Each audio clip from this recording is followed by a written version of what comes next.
Hi there, it's Autumn. This is episode 1 of my new podcast. I've been trying gaming all autumn. I decided to do this because I have been getting a little more serious about video game collecting. I've got just got an N64, and I've got a couple games for it now, and I have a chronological list of games that I want to own for it eventually, and they just go by release date, American release date. And I'm working my way through that list. 2 games in right now. And the game I got with it was what I'll start with talking about today was Super Mario 64. That's what the review's about today. But I'll start with kind of talking about my history with the N64. Obviously, I've been a lifelong gamer. I've been playing video games since before I developed memories. I'm told my first video game was Street Fighter II on the Super Nintendo. I don't remember that, but that tracks. I remember my earliest gaming memories were like Super Star Wars, the whole trilogy, Toy Story, Tasmania, Demolition Man, a few things like that on Super Nintendo, but Street Fighter II was one of those. And that's, I guess, the one that really connected, because, I mean, I'm a huge game and Street Fighter fan to this day. I'm actually, you can't see, but I am in a Street Fighter shirt right now. Just played through the Alpha trilogy as Ryu this morning. So I'm a big Street Fighter fan, but that all comes from those early childhood memories. But back then, we didn't have a Nintendo 64. I was born in 1999, so by the time I was born, the 64 was about 3 years old. But we didn't have one when I was a kid. When I was a kid, the house I was born into, we had a Super Nintendo and a PlayStation 1.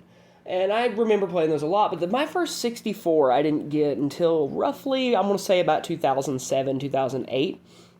My dad bought me one at a pawn shop, and it came with copies of Pokemon Snap and Mario Kart 64. And I loved those games as a kid, and a lot of the other games I would end up getting later were great classics for me, but there's a lot of classics, like iconic N64 games that I've never played. Like, I've never played Legend of Zelda Ocarina of Time. And while I'm at that, I've never played Majora's Mask. I've never played Star Fox 64. I've never played Kirby 64. I've never played any of the Mario Party games on there. Actually, the only Mario Party game I've played was one I rented as a kid for the GameCube. Mario Party, I believe, 4 or 5.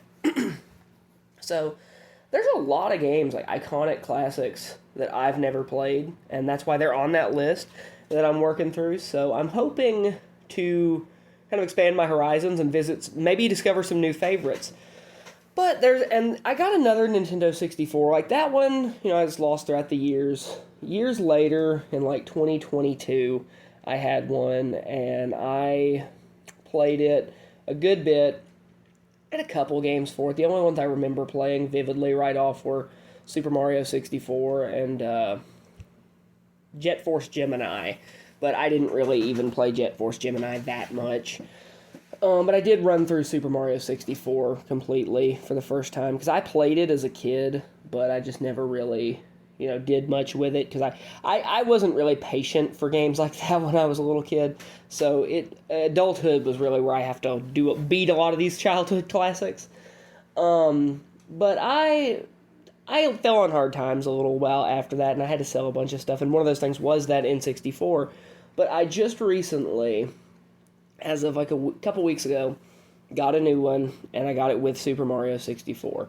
And like I said, that's the game I'm here to talk about today. I do have the second game on that chronological list on hand right now, just went and picked it up, but I will not spoil what that is until at least the end of the episode. So, but today I'm here to talk about Super Mario 64 primarily. So, Super Mario 64, like I said, I did play that game when I was a little kid. Couldn't really figure anything out with it. The farthest I went with the game was, I played the first, 2 or 3 levels and didn't even get that many stars. I just couldn't really do much with it as a kid. And then I picked it back up in 2022, and I 100%ed it, got all 120 stars, found Yoshi, did everything the game has to offer. Then I picked it up again when I got the 64, and that's what I did this time too, is I 100% complete the game, did everything that the game has to offer. And I'll go ahead and review it. First off, I'll tell you, Super Mario 64, for anybody who doesn't know, which I feel like if you're here listening to this, you probably know, but in case you don't know, Super Mario 64 came out in 1996. It was a launch title for the N64, and it was the first mainline Mario game on the 64. It was the only mainline Mario game on the 64. And overall, it was the 6th mainline Mario game, coming after Super Mario Bros. 1, 2, and 3, Super Mario World, and Yoshi's Island.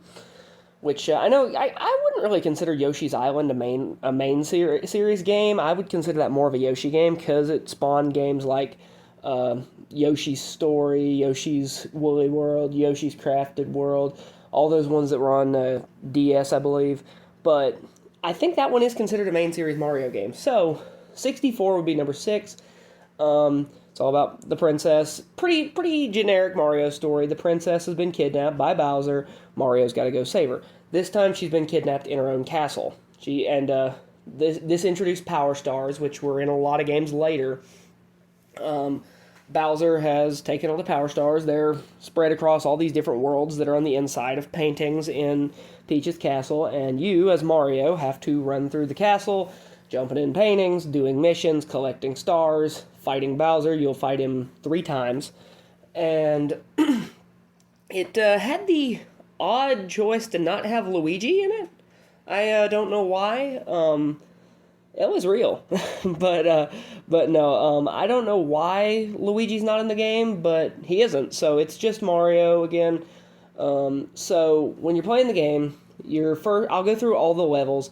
You kind of start with the main floor of the castle, and you have your first course, which is Bob-omb Battlefield. Now, that is a great stage.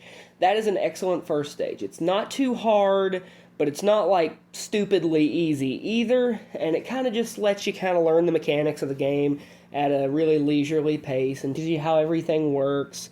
And it's the first level where you get to use the wing cap if you find the wing cap, which I'd rather not use the wing cap because the wing cap, in my opinion, is one of the worst mechanics of the game, but that's just me. But it lets you do all that, and then culminates in what I think is one of the most perfect introductory boss fights in a video game, and that is with King Bob-omb at the end of the first mission. Okay, so when you fight King Bob-omb, you have to pick him up by the back and throw him on the ground. This teaches you mechanics that are going to serve you all the way until the end of the game, because a lot of bosses in that game are fought by picking them up by the back, and that's not just King Bob-omb or bosses, that's some enemies like the Chuckyas and stuff you have to pick back. And it also teaches you, when you pick King Bob-omb up, most people's first instinct would be to throw him off the platform, but that's not going to do anything if you throw him off the platform, because he'll just jump right back up and explain that you're cheating and you need to fight fair. And then you realize, oh, you just have to throw him on the ground. And it makes for a really simple, easy boss fight, but something that if you're a first-time player, you're not going to clear in a few seconds because you don't know that. And it teaches you the mechanics of, because when you're fighting Bowser, all the way up to the end, if you just throw him off the platform, he's going to get right back up. You have to throw him into mines. So, whereas Bowser, you're not necessarily throwing him down on the ground like you were with King Bob-omb, it's still, you can't just chuck him off the platform like you could with King Babam. So I think with that said, I think King Babam is a great introductory boss fight and one of the best of all time because of how many mechanics it teaches you. And there's nothing really too hard in that stage. It's a really well-designed stage. Then you get to Womp's Fortress. It's a big, like, kind of like blocky fortress, and there's a big giant Womp at the top. And I think that's a really great stage, too. It's the first level, whereas, like I said, Bob-omb Battlefield will kind of teach you the mechanics of the game. This teaches you stuff like finding shortcuts and looking for hidden stuff more. And that's really cool. It's a fun level. Nothing in the level too difficult or too easy. It's just a good design level. Fun boss fight. Love fighting Womp. It's really neat. It's one of those boss fights that's really, really huge, but not a lot of substance to it, but that's not really a bad thing. I really enjoy it. And then you got Jolly Roger Bay, the third world of the game. And Jolly Roger Bay is one of the 2 water levels in the game. The other water level is way better. Jolly Roger Bay isn't necessarily bad. It's just not so good either. This is one of the more imperfect levels of the game. And I think a lot of it comes from the swimming mechanic, because swimming in that game is kind of difficult. It's clunky, it doesn't work so good, but it's good enough for what it is, because I will forgive this for 2 reasons. Like I said, one is that water levels in video games are always kind of bad. Can you name me one water level in a video game that's not from a Donkey Kong Country game that isn't at least kind of clunky? Because I sure can't, and I've played a lot of video games in my day. But Super Mario 64, the Jolly Roger Bay level is kind of clunky because of the swimming mechanic, and there's some things that are really difficult, like dodging the eel can be kind of difficult, collecting the coins, but collecting the coins, the 100 coins, is just really annoying in most levels. So it's not as good of a level. It does have one of the most serene pieces of BGM in a stage in a video game ever, though. I love the Jolly Roger Bay / Dire Dire Docks music, and I still put it on and listen to it to this day. And your 4th area is your first snow area, Cool Mountain. It's a great stage. If you didn't already find the hidden slide in Peach's Castle, it's going to be your introduction to like the slides in the game, which are always really fun, I think. Some fun missions to be done in there. I will say, everybody always tends to say, okay, you threw the penguin off the mountain at least one time. I never did, you heathens. I've never done that, but the one mission that I think could have been called something else, but not really a mission, but an act, is there's a gap to cross that involves wall kicking. And now, when I first played the game, it said, okay, do a wall kick. And I'm like, all right. So I would think, jump into a wall and kick it.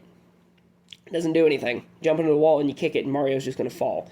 You have to jump at the wall, and then when the animation changes a little bit, when he touches the wall, jump with your control stick pointed the other way, and he will do a big, wall jump. I think it should have been called, a wall jump, not a wall kick, because it's really misleading, but it's alright once you figure that out, and the mechanics of it work pretty good. Sometimes the camera can be a little wonky with that, but it's fine, because the camera being a little wonky in that game's okay, because you gotta think, Super Mario 64 was the first full 3D video game ever made. There had been, 2 Point had been, gyroscopic games, but there had never been a full 3D game until Super Mario 64, so of course the camera was going to be a little imperfect. But Cool Mountain is a really good stage. I enjoy it. So, into story there.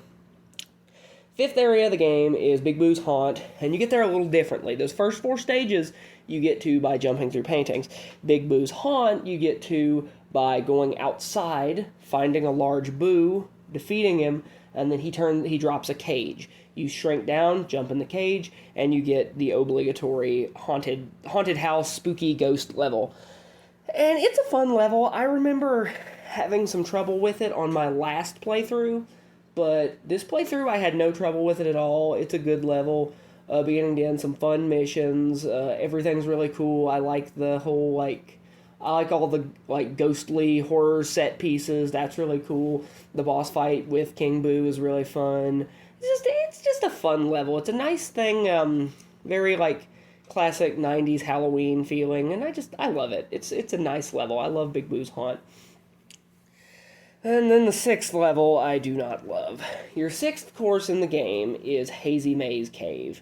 Hazy Maze Cave is one of my least favorite levels in the whole Mario franchise. God, I hate Hazy Maze Cave. It's got good music, I guess, that can be said, but everything else, like, the look of the level is just bland, it's difficult, half of the missions suck, it's just like, and you have like the tedium of the like toxic maze. It's just not very good. I don't really enjoy playing through Hazy Maze Cave. That is, I believe every game, if you're a gamer, any game you like, any playthrough will always have that part that is that part. And for me, on Super Mario 64, that part is Hazy Maze Cave. I really dislike Hazy Maze Cave, and like one of the worst pieces of it is the metal cap, because if you were going for all the caps like I did, there's 3 caps in the game: the wing cap, the metal cap, and the vanish cap. Well, the vanish cap and the wing cap you get through the castle. The metal cap you technically do too. The entrance to where you get the metal cap is in Hazy Maze Cave. You have to go in there. Once you find the entrance and go inside, you have to go hit the button. Well, to hit the button, you have to cross some gaps and stuff, and it doesn't tell you this, but you have to be Metal Mario, and you have to walk past the water in the water as Metal Mario, because if you try to swim in the water, it will take you, and it will dump you off of the edge. And where will that dump you? Out at the entrance of the whole game, out in front of the castle. So if you go in here, and you miss the metal cap, and you come back and try to do it again, you will have to do this walk of shame all the way back into the castle, all the way to the entrance to Hazy Maze Cave, all the way to the entrance to the metal cap layer to try again. I think I failed like 3 times, so, Hazy Maze Cave is just a terrible, shitty level. It's like, in my opinion, the worst Mario level of all time. It's just my opinion, though. Or not, maybe not worst, but one of the worst levels that's not like a bonus level. Like, I have a harder time with some of the like extra like 100% levels in Super Mario World, but we're just talking like core gameplay and stuff. But the 7th area of the game is a lot more fun than Hazy Maze Cave, and is maybe my favorite level in the game, Lethal Lava Land. Lethal Lava Land is really fun. It's a really small area surrounded by lava. You're platforming around lava. There's bullies everywhere, the little cannonball-looking guys who will like sumo wrestle you off of platforms. There's some neat boss fights with the big bully, and the red coins, which the red coins are a big source of tedium in this game. The red coins are really easy to get through because they're on a shifting platform. They're all in the same spot, and you have to, instead of regarding on looking, you have to rely on your platforming skills, of which I am really good at. So that was fine. Even the 100 coin star. I don't like doing the 100 coin stars. I find it to be the most just boring and sometimes difficult part of the whole game. But even the 100 coin star is really fun because you get to surf on the Koopa shell, sliding around the area looking for coins, and they're all right there. And once you've got all the coins up there, you just jump in the volcano and it's fine, and you find the rest of the coins. I love, even the 100 coin thing is fine. And like I said, jumping in the volcano, it's such a small level, but you go in the volcano, which is bigger than the whole level, and I think it's just cool. I love Lethal Lava Land. It's a great stage. See, just whereas I said Hazy Maze Cave is one of my least favorite Mario stages of all time, Lethal Lava Land is one of my favorite Mario stages of all time. So then stage 8 in the game is Shifting Sandlands. Shifting Sandland is one of my lesser favorites, definitely. That stage can be really difficult. There's a few stars that rely on the wing cap, which I hate using. The wing cap is a mechanic that is cool. In theory, makes Mario fly, but he flies with real-life bird physics, and this is a video game. I don't want real-life physics. You don't fly like a bird in video games. I can't name a single other video game where you fly like that, so it relies upon the wing cap a lot, and that makes things really difficult. You have the big vulture that takes your hat, and that's just annoying because it's really easy to get back. It's annoying. Shifting sand, the inside of the pyramid parts are better, but the outside is just bleh. So shifting sandland is definitely one of the lesser levels in the game. Then your ninth course in the game is Dire Docks. Dire Docks is the second water level, and it's much better than Jolly Roger Bay because there's a lot less swimming to do, but there is swimming to do. The missions aren't as difficult. There's the neat little set piece of when you first enter, if you haven't fought the second Bowser fight yet, Bowser's submarine will be there. But if you have fought him, the submarine's gone. And I think that's pretty neat. That's a really neat, just like little set piece. I like that a lot. The only thing is I do think platforming with the moving platforms to get the red coins can be a little difficult, but nothing too hard. Just a little difficult. It's fine. Dire Docks, it's not one of the better levels in the game, but it's not one of the worst levels in the game either, but it is better than Jolly Roger Bay, the other water level in the game. So your 10th area is Snowman's Land. It's your second snow level, and just as I said that Dire Docks is better than the first water level, I think Snowman's Land is better than the first snow level. Essentially the same kind of vibe as Cool Mountain, but Snowman's Land is just a little more fast-paced in a way. There's more fun set pieces, stuff to do. I really like it. You have an igloo you can go inside, sneaking past a snowman behind a penguin. You can ride on the Koopa shell to get the red coins. It's just really cool. I enjoy Snowman's Land. Nothing in that level is too difficult. Everything in that level is pretty easy to do, but not like stupid easy. So like, it's like an earned easy, like it feels like a good halfway into the game kind of difficulty. I like Snowman's Land. It's a really fun level, really serene. I like looking at it. But as is the case with most of this game, it's just I could sit there and stare at Super Mario 64 forever. It's just such a beautiful game. Music, visuals, I love it all. Then your 11th area in the game is Wet Dry World. Wet Dry World is interesting. It's your first level where how you enter the stage depends on how you play the stage. If you jump into the painting low, the water level is like toward the ground and you're on the ground. If you jump into it mid, the water level's a little high up. If you jump into the painting high, the water level is toward the top of the stage. And there's a lot of stuff to do there. That's a really neat mechanic. It does introduce I forget what they are called, the little like RC cars that when you step on them they'll throw you backward, but you have to use them to traverse a couple points in the stage, and I think they are annoying as fuck because there's no determining when you get launched, there's no determining when you land that another one's not going to come pick you up and shoot you in the wrong direction while Mario's still dazed. So I think they are really annoying enemies. They're called heave-hoes. That's what they're called. They were the heave-hoes. They really suck. The heave-hoes really get me on that.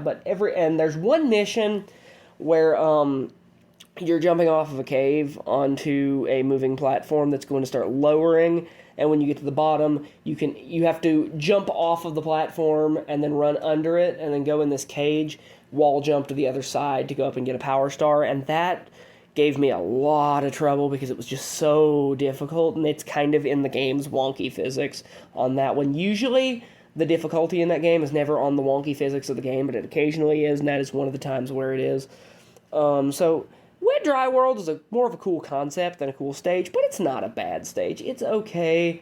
It's not, once again, like I said, like Dire Docks, it's not one of the better stages in the game, but it's not one of the worst stages in the game either. I think it's really cool, and I like the mechanics of the rising water level, and I think one thing that's really exciting is finding the hidden town at the top. When you can get to the top and jump over that little cage and land in, and the physics behind that I think is really, really cool. I really enjoy it. It's a good stage. Then your 12th area in the game is Tall Mountain. Tall Mountain is just, it's what it sounds like. It's just one incline. It's just going up the entire time. You're climbing a mountain, just running up and down. There's mushrooms to jump to. There's a hidden area with a slide in the side of the mountain. Monkey to catch. Just all sorts of stuff. It's a really neat level. There's not a whole lot I can say about it, and it can get a little tedious jumping, making some of the jumps. There's a couple jumps that you kind of just have to get good, but it's all right. It's a fun stage. I enjoy Tall Mountain. And then your 13th area of the game is Tiny Huge Island. Tiny Huge Island it's really cool. I think it has one of the most impressive pieces of, like one of the most impressive set pieces on the N64, and that is not inside of the stage. It's when you're going up to it. Because you go up, you walk toward, the painting in front of you does nothing. You try to jump into it, it's not going to do anything. There's hallways to the left and right that are really easy to miss. To the left, you jump in, Mario's giant, and all the enemies in the stage and all the set pieces and stuff are really tiny. You jump in on the right, Mario's really tiny, and everything's really giant to him. And there's little pipes you can jump in that alter his size throughout the stage. But one thing I think is really cool is running to the right, because you can run toward the painting, and it's an optical illusion. Mario isn't getting smaller, and the painting's not getting bigger. Your perception of the painting is just making the painting look bigger, and I think that's amazing. It looks incredible. If you don't know what I'm talking about, go on YouTube, look up Super Mario 64 Tiny Huge Island, and try to watch somebody entering on the big side. It's just so cool, or on the tiny side, I mean, but it's just so cool. I love that, and the stage is really fun. The Wiggler makes a return from the SNES Super Mario World. That's really fun. It's just a great stage. I love Tiny Huge Island. I think my only complaint is the 100 coin star is particularly a little hard to get, but once again, all the 100 coin stars are hard to get. It's Mario 64. That's like one of the worst parts of the game. But it's a really cool stage. I enjoy Tiny Huge Island a lot. And then your 14th area of the game that you're going to encounter, the 14th area of the game is, drawing a blank here. Your 14th area of the game, is Tick-Tock Clock. Now, I said that Lethal Lava Land was tied for maybe my favorite stage in the game. Tick-Tock Clock is the other. I love Tick-Tock Clock. You are inside of a giant grandfather clock just going up. And it's really fun. It's challenging. It's hard, but it's not like bullshit hard. It's not like unfair difficulty. It's legitimate challenge. And overcoming all of these challenges is really fun, learning different ways to do it. And there's some things like you're intended to do one way that you can learn to do another way, like certain jumps you can make and stuff. And it's just so fun. I love Tick-Tock Clock. And there's also another mechanic. It's another one that the level will change depending on which way you enter. You start out, you're standing on top of a clock. And when the big hand is on the 12, if you enter the clock, everything, all the inner workings of the clock are frozen. And then the farther the big hand gets as you jump in, the faster everything in Tick-Tock Clock would move. So there's some things that require the clock pieces to move, and some that don't. There's some that it's encouraged that they move, but they don't have to. But it provides a neat challenge, because if you want to challenge yourself and try to do it with the clock moving faster, you can. And that's just so cool. I love it. You can take this level's difficulty, and just in this one level, you can make it as difficult as you want it to be. And that's really cool. I love that. Tick-Tock Clock is an amazing level. Not only one of the best levels in the game, like I said, tied for Lethal Lava Land for my favorite. It's one of the best Mario levels ever. I know a lot of people hate Clock. Maybe it's just me. I'm really good at it, but I love that level. It's a really fun level. Then your 15th area of the game is Rainbow Ride. It's an interesting level. You're riding on top of magic carpets that go along rainbow tracks, and there's also a maze to be explored in there as well, a castle to ride into. I think it's really cool. There's a lot of really fun platforming in that stage. The the magic carpet, if you jump off of the carpet for too long, will start to disappear, and that kind of keeps you on your toes and keeps it from getting stale, in my opinion. It's like, because if you're just riding this rainbow across the tracks, I feel like that would get kind of stale after a while. But the fact that if you're off it for too long, it will start to disappear, keeps it from getting stale. I think it's really fun. My only complaint with Rainbow Ride as a stage is the second star. To get the second star, you have to ride into this big castle up at the top of Rainbow Ride, and there is some fire traps in there that are just really difficult to maneuver past, and if you get hit by one, you have to start the entire level over to get that star again. So Rainbow Ride overall is a neat stage. I enjoyed playing through Rainbow Ride. At no point during Rainbow Ride did I find myself not enjoying myself. Now, there's also, as you play through the game, those 15 stages, each one has 7 stars. 6 stars that are listed at the entrance to the stage, and 1 star that you get for collecting 100 coins within that stage. But there's also 15 power stars in the castle. Each chamber where you get a different cap, where we get the metal cap, the vanish cap, and the wing cap, has a power star you can get from collecting red coins, like in the core stages. There's a hidden aquarium, there is a hidden slide, and if you can do the slide fast enough, you can get a power star for doing it fast enough too. There's a little rabbit that you can chase twice, and when you catch him, his name's Nip, I believe. When you catch him, he will give you a power star both times. Toad is standing around, and 3 different toads will be in there that'll give you a power star. There's little power stars hidden around the castle. I think I got them all. Well, no, I got them all, but I think I've talked about them all here, except Bowser. Each time you go to fight Bowser, you fight Bowser there's one entrance on the main floor, one entrance in the basement, and one entrance in the top of the castle, the second floor. In the first entrance, I believe it's called Bowser in the Dark World, which is the most menacing sounding boss stage, and you think Bowser in the Dark World would be the final one, but it's not. So, but Bowser in the Dark World, and then there's Bowser in, I think, Fireland, Bowser in Fire Sea, something like that, is the second one, and then Bowser in the Sky is the final. And each time you fight Bowser, he gets a little more difficult. Like the first time, you just have to... Each boss fight with Bowser is the same general thing. You get behind him, pick him up by the tail, you throw him into some mines. But the first time you fight him, that's all you got to do. It's easy. Second time you fight him, now he can jump, like, and ground pound the platform you're on and kind of dump you off if you're not careful. Keeps you on your toes there. And then the third time you fight him, he can stomp the ground into the shape of a star, making it so that the first few mines you throw him into, you can do little tosses. Just keep tossing him and run up behind him, toss him, run up behind him, until you get up to the mine, and then throw him. Because it is pretty difficult to spin your control stick around that much, and then get him moving fast enough and still aim properly.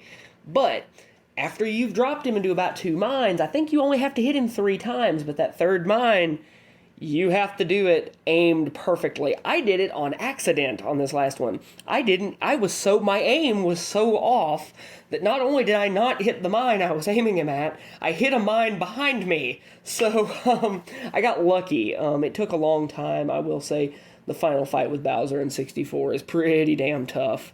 But, it's fun. It's really cool. I love, just the whole feel. I love the boss music. I love Bowser's design in 64. I think Bowser has his best design in Mario 64.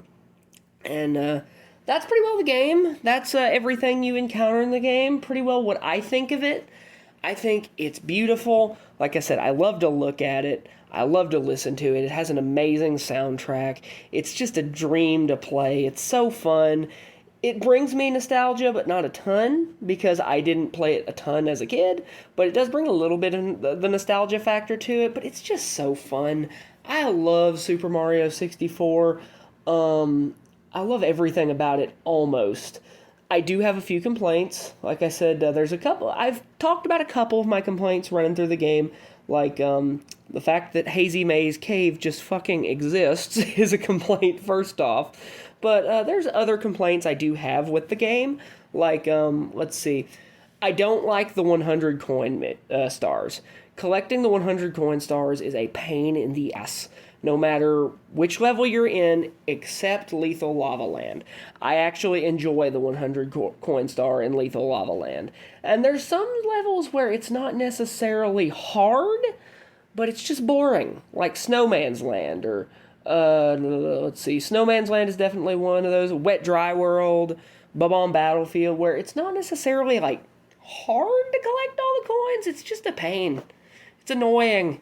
So, but yeah, it's cool, that happens, though, because you don't have to do it a lot of times. If you're trying to 100% the game like I did, you will have to do that 15 times, once in each level, and it's fine. The only level that just had me ripping my fucking hair out was Hazy Maze Cave, because that 100 coin star is just fucking ridiculous. Hazy Maze Cave. But, it's fine. I like it. I don't mind doing the 100 coin stars, and I like the game, so it's okay. And like I said, the swimming mechanics kind of suck, but it's okay, because the swimming mechanics in most games suck.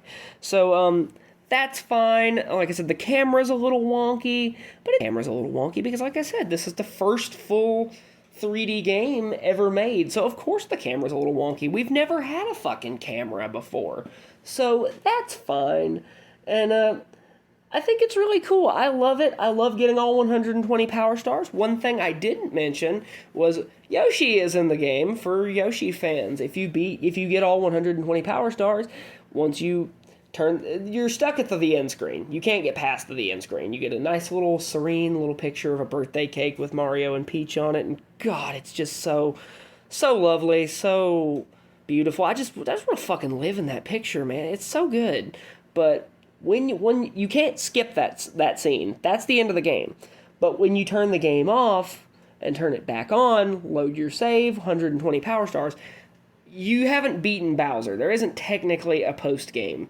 Like, anything you do after that is kind of considered post game, because like they act like you've already beaten Bowser, but you technically you have save comes. Usually, if you got all 120 power stars, the save comes right before you're fighting Bowser. So, technically, Bowser's not beat. You can go back and fight that final fight with Bowser again and again if you want to. But anything else you could do in the game, post-game, is going to act like you've already beaten him. But when you have all 120 power stars, a cannon will open up outside. You can blast to the top of the castle. And up there, it's expressed that he's been here the whole game, got sick of waiting, up on top of the castle, getting fucking sunburnt like Doug from The Hangover, is Yoshi. And when you talk to him, he will thank you on behalf of the developers of the game, and he will give you 100 lives, and hopes you'll keep playing the game. And that's really neat. I will keep playing the game, because it's fun. I really enjoy Super Mario 64. It is my second favorite title on the 64. What is my first favorite title? Well, you're just going to have to keep watching the show, watching. You're going to have to keep listening to the show and find out what my number one favorite is. But I do love Super Mario 64. I think I want to give it a 5. I do. I want to give it a 5 out of 5. But I do have problems. And I've always said, if you can take a piece of media and come up with a tried and true problem, something that bothers you about the game, or the movie, or the show, or whatever, then it's not truly a 5 out of 5. And in that case, I give Mario 64 a 4.75 out of 5. It is almost perfect, because it's perfect to me, but I do have problems with it. So I give it a 4.75 out of 5. It's definitely worth a playthrough. If you've never played it and you like platformers, it was the first collectathon. Like, we had games with collectibles. This was the first tried and true collectathon. And if you like collectathons and you haven't played it, which is highly unlikely, but in that event, if you haven't played it but you like platformers, collectathons, anything like that, I say definitely give Super Mario 64 a go. I really enjoyed it. It's one of my all-time favorite games, and it's, I think, my favorite Mario game. I think the best Mario game comes down to either Luigi's Mansion or Super Mario Odyssey, but it is my favorite Mario game. I love it. I can definitely recommend it. And yeah, that's the first game for Nintendo 64 for this series that I'm doing. And it's like I said, it's in my chronological list because it was a launch title. Now, my second game that I will be reviewing, I already know what it is. I will always know what it is because I'm moving in order. But my next game I already have on hand. The next game I will be reviewing when I see y'all, which should be sooner rather than later because I already have the game on hand, is another launch title for the Nintendo 64. I will be reviewing Pilot Wings 64. Yes, Pilot Wings 64. I've never played it. I have never played it. I just got it today. My interest came from, I just know it's a big first-party Nintendo game. It's supposed to be really good. All I know is it's a parachuting simulator or whatever. I don't really know much about it. Never seen any footage. I just know it's famous and it's supposed to be good. Will I like it? I don't know. I guess if you want to know if I like Pilot Wings 64, you're just going to have to listen to the next episode. Well, anyway, that's all the time I have today for my review. I hope you enjoyed listening to my review of Super Mario 64, and I hope you enjoyed my first episode. And if you liked it, give me a watch. Keep listening on Spotify. Give me a watch on YouTube. Subscribe to my channel. I'm gonna have some videos up on the channel, like showing off the collection. As it grows, you can follow the journey as the collection grows. And, I'll probably have, I'm thinking about doing this in order of seasons.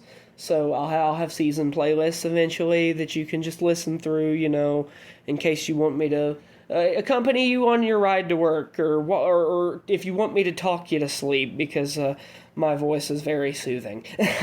But no, in all seriousness, if you made it this far in the video or the audio, depending on where you are in taking this, I really, really appreciate you. Means the world that you're sitting here listening to me yapping about video games, and if you liked that, then I hope you come back to listen to me yap about other video games, because I will hopefully be having my Pilot Wings 64 review up as quick as I can play the game and formulate an opinion. So, anyway, I hope you, dear listener, have an amazing rest of your day, and I will be with you soon.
Autumn C on my way out, and until next time, keep that controller stick smoking.